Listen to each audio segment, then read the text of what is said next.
Halo guys, hari ini kita podcast bersama Priska Nugroho, peraih medali emas bergu putri emas pertama untuk tenis di SEA Games Kamboja 2023.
Good morning, Priska. How are you doing? Baik. Good, capek. Pertama-tama gue pengen ngucapin terima kasih banyak Priska. Berkat Priska kemarin kita bisa level lagi dengan Thailand setelah tunggal pertama kita kalah Aldila Suciadi, kalah oleh Chanta ya. Chanta. Kemudian tunggal kedua kita Priska berhadapan dengan Lana. Lana ini adalah pemenang ITF di Malaysia IPOH. Jadi cukup berat lawannya Priska kemarin di tunggal kedua. So, gimana perasaan pagi ini setelah dikalungi medali emas semalam? Senang lah kemarin, tapi hari ini kita udah harus mulai lagi nih di perorangan. Juga aku akan main single kan. Ya, saya sangat takjub melihat permainan Priska. Set pertama dia kalah 6-3 ya, 6-4 ya. Set pertama kalah 6-3 6-3. ya. Set kedua dibalikin lagi 3-6. Ya, aku menang 6-3. Set ketiga menang 6-3. Jadi 6-3 3 kali. Luar biasa. Dan speednya, kalau gue lihat speednya si Lana kenceng banget ya. Dia semua bola lu dia kejar ya. Iya. Kiri kanan semua hidup ya. Fisiknya bagus. Fisiknya bagus banget. Responsnya keren banget. Responsif gerakannya itu. Gimana strategi lu kemarin ketika ngadepin Lana? Terus sebenarnya di kepala lu tuh game plan-nya apa sebetulnya? Sebenarnya kalau game plan sih nggak ada kayak exact game plan kayak satu doang itu nggak ada, karena sebenarnya lawan aku juga bagus ya, jadi kalau misalnya kita kayak kasih satu game plan yang terus-terusan, nanti dia juga bisa Baca. baca dan bisa ngatasin itu gitu. Jadi ya kalau kemarin aku mikirnya pokoknya ya aku solid dulu, Solid di baseline. ya bolanya harus panjang, harus berat, dan ya begitu ada kesempatan aku harus ambil duluan. Ya. Oke. Kemarin bolanya Lana itu selalu baseline ya? Ya, Selalu baseline. Kalau bola lu kan setengah di tengah, setengah di belakang kan. Kalau killing baru ke baseline. Kalau untuk rally-nya sering ke tengah kan ya kebanyakan. emang itu ya variasiin juga. Nah, Jadi gimana kadang tuh? kadang mampu panjangin, Nah. kadang mampu Nah, ya. rada pendekin ya biar dia juga larinya nggak kiri kanan doang, tapi maju mundur juga. Oh, jadi digoyang guys. Digoyang. Jadi dibuat belakang, depan, drop shot main terus ya. Drop shotnya harus tungguin nanti ya. Gua mungkin di antar malam lah gua upload pertandingannya Priska. Di belakang ke depan, kiri kanan digoyang terus ya. Jadi kombinasi kiri kanan depan belakang Biar larinya lebih jauh. biar larinya lebih jauh. Kalau kita kan biasanya jalan-jalannya kurang jauh ya guys. Kalau Priska dia bikin mana biar larinya lebih jauh. Keren. Terus setelah lu di set pertama lu pelajarin, lu ngeliat kelemahannya dia apa tuh? Sebenarnya sih bilang ada kelemahan juga. Ya, Karena set pertama lu kan kalah tuh. iya. Artinya kan Ya dari sebelum match juga aku udah tahu gitu lah sisi yang lebih kuat sama sisi yang lebih lemah gitu. Tapi tetap kalau kita eksekusinya nggak bagus ya nggak bisa juga, karena dia bukannya nggak bisa pukul juga gitu di sisi yang lemahnya, masih bisa pukul bagus juga gitu. Jadi ya siapa yang bisa eksekusi lebih bagus juga yang menang. Oke. Tapi kalau gue lihat kemarin ya, dia nggak suka slash itu. Backhand slash itu dia nggak kurang suka kayaknya. Iya, tapi kalau dia tahu aku bakal pendekin juga bisa pukul bagus juga dia. Jadi kayak nah, gimana caranya dia nggak tahu juga apa yang aku Akan keluarkan. Iya. Jadi jangan sampai pola kita dia baca gitu ya. Jadi Iya. selalu merubah pola. Ya tergantung situasi. Jadi guys, lu kalau kita kalau mau belajar strategi game plan, nonton besok ya. Priska lawan mana? Oke. Oh, sebentar. Oke, terus ini gua lihat lu selalu eye contact sama seseorang gitu ya. Itu build up confidence ya? Iya, kayak pokoknya aku pakai itu untuk soalnya yang positif ya. Kalau misalnya kayak aku habis menang, aku juga kayak aku kasih semangat. Iya. Kalau aku habis menang juga aku kadang siap, kadang ini ke eye contact juga itu ngebus Confidence. Pokoknya aku pakai semua situasi itu untuk yang positif buat aku. Gimana cara lu keep up positivity di mindset? Ke dalam konsep kan tetap positif, tetap do yourself, tetap do your things gitu kan? Tapi kalau aku bilang sih itu kayak sesuatu yang kita pupuk terus ya. Tapi itu aku bilang memang bisa didapat dari pengalaman. Karena kan kayak aku udah I've been there couple times gitu. Jadi kayak aku tahu gitu gimana cara deal dengan itu. Ya susah ya dijelasin pakai kata-kata, tapi karena pengalaman gitu. Jadi kayak aku ya tahu gitu kayak gimana cara ngebus positivity terus. Oke. Itu yang harus kita pelajari. Dia selalu positif ketika main, walaupun tertinggal dia selalu positif. Dan drive-nya jalan terus ya. Maksudnya feelingnya ngedrive terus gitu. Cool banget. Sementara ini peringkat lu di ATP berapa? Kalau di perempuan itu WTA kita mungkin 270 ya, 270. 270 dunia single. Ya. Kalau sudah Lalu 300-an. oke, Beda tipis. beda tipis. Oke. Kalau pencapaian lu selama ini yang tertinggi apa? Kalau di sini tahun lalu itu aku juara di pro di 25.000 Di pro? enggak di pro Pro? ITF Pro 25.000 dua kali. Di mana tuh? Satu di Australia, satu di India, Oke. dan di final satu di India juga 25.000.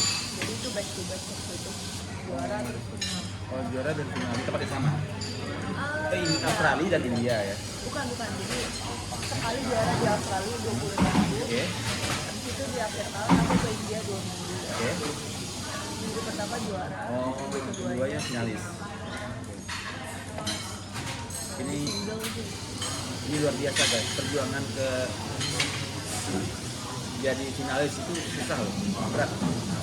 You guys see the channel ya, ketika kita di TFG Sultan itu ya, itu perjuangannya berat ya. Lawannya juga dari seluruh dunia kan. Ya, jadi seluruh something. Betul. Sekarang pencapaian lu tertinggi apa di dalam tenis? Mungkin kalau ini juara ganda putri junior Australian Open 2020. Australian Open 2020 lu juara junior, juara ganda putrinya. Partner siapa? Alexandra dari Oh, yang kemarin harusnya turun dari Filipina yang si Ella.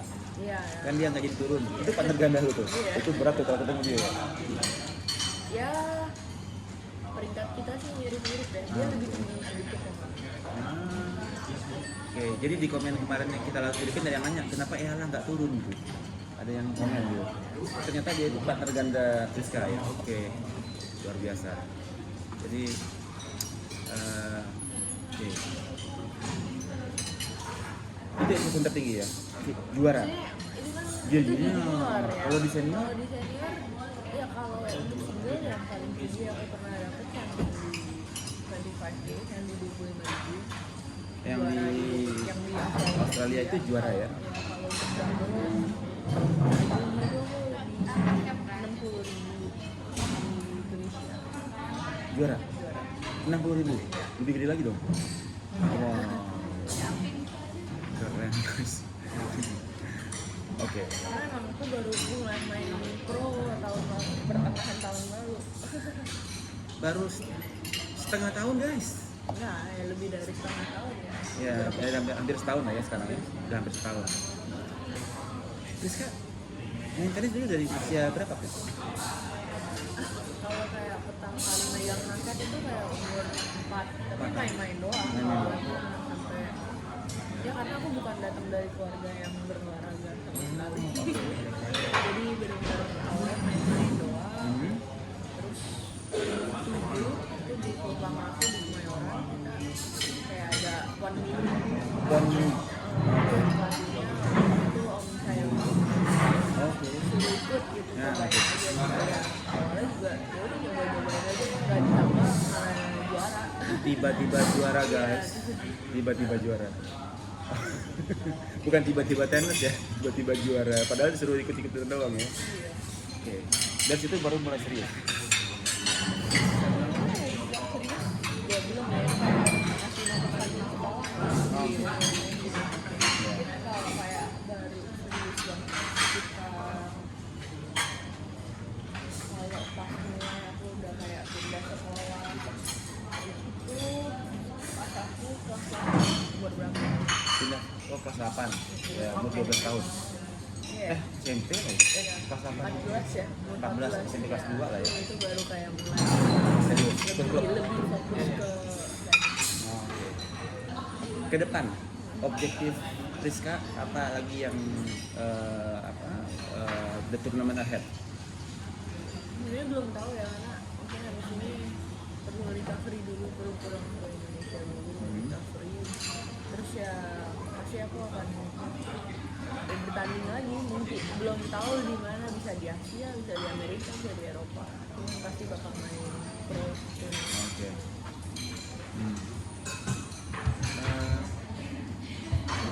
Sebetulnya Kak, kalau lo lihat dari permainan lo sebelumnya di Australian Open, lo bandingin sekarang sama SEA Games, ada perubahan nggak sih? What is improvement yang terjadi apa ya? Oh, ada ya, mungkin kalau kayak dibanding Australian Open itu kan udah 2020 ya, Iya. udah 3 tahun yang lalu. Itu udah juara lo? Ya itu juga ganda ya. Ganda ya? Oh ya ganda. Single-nya cuma sampai tahun 3 gitu. Oke, kamu juga. Kalau aku bilang sih improvement itu bisa kita dapat dari setiap match yang kita main ya. Jadi kayak kan aku banyak tanding, banyak match ya, jadi kalau dibilang improvement pasti ada, pasti banyak, karena dari setiap match itu kita dapat sesuatu. Oh betul. Tapi setiap bertanding itu sebenarnya game plan lu apa? Setiap bertanding, apakah ada sesuatu yang game plan yang defaultnya apa? Ya pasti ada defaultnya ya, kayak game yang kita kuasain dulu, yang kita favoritin dulu. Favorit lu kayaknya forehand. itu kompleks sih kalau mau diomongin. Oh, iya. Nggak usah. Oke, kompleks ya. Ya pasti masuk, kalau aku sih pasti masuk dengan game aku dulu, dan ya setelah itu lihat lawannya yang gimana. Karena dan sebenarnya di level sekarang juga nggak bisa kayak dibilang, oh ya kayak kemarin nih misalnya, oh dia nggak suka di slide pendek, cuman kalau dia siap juga akan disamperin, dihajar juga. Tembak lagi ya. Gimana caranya dia lawannya nggak tahu. Right. Jadi kayak bunglon ya, berubah-ubah tergantung musuh guys. Musuhnya gimana, gua ngapain tuh. Jadi gak ada stick defaultnya yang seperti apa ya. Jadi flow with the game aja gitu. Nah, terus kayaknya lu selalu jaga momentum banget ya. Itu dapat momentum sih, secara permainan tuh momentumnya lu dapat banget.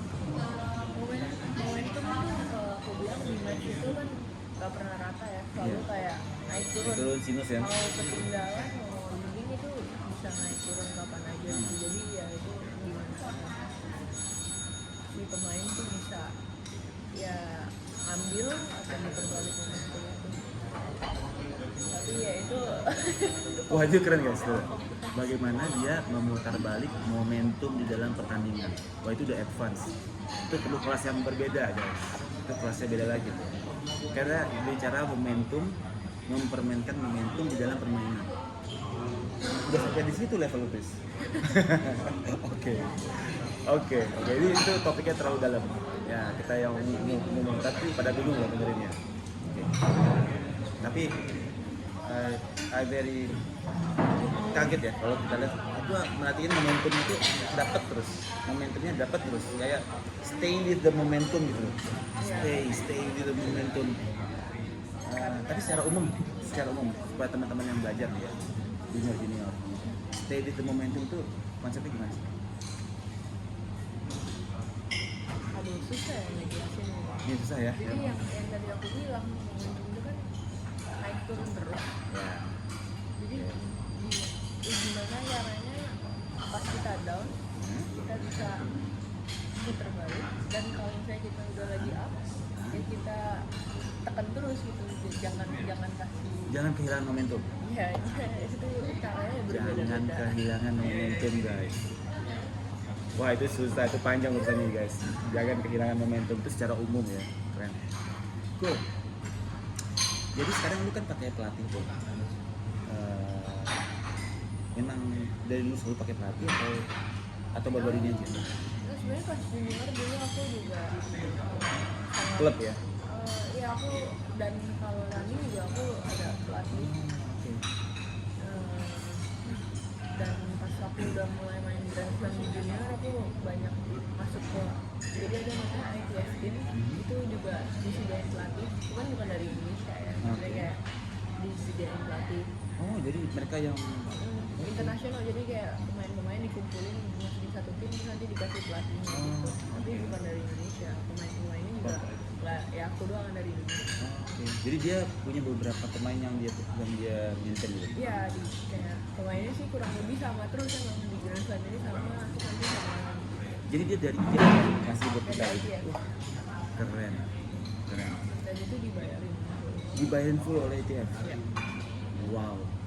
Jadi ini mungkin juga potensial di ke depan ya. Jadi bagaimana pemain atlet kita itu ada pelatihnya sendiri-sendiri atau ada mungkin dari PLT bisa kasih pelatih khusus untuk beberapa orang. Berapa orang satu pelatih biasanya? Menurutnya? Kalau kayak pemainnya? Kalau kayak pro gini sih biasanya satu ya, maksimal dua. Dua atau satu. Nah, dianggarkan keren itu supaya improve-nya lebih cepat ya. Iya, beda lah kalau kita tanpa pelatih dengan pelatih. Untuk mencapai level fisik seperti sekarang, itu activity-nya apa aja sih Chris? kalau fisik sih aku bilang nanti perlu waktu ya, maksudnya kayak umur juga nggak bisa bohong ya. Kalau kayak mungkin ini di saat-saat waktu di umur segini aku lagi naik-naik Iya. fisiknya gitu. Ya nggak ada yang spesial sih, ya kita harus kerja keras ya dengan program yang benar. Betul. Karena fundamentalnya di situ ya. Iya karena ya semuanya penting ya. Iya, semua penting ya.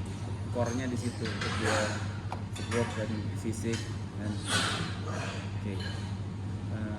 Cool.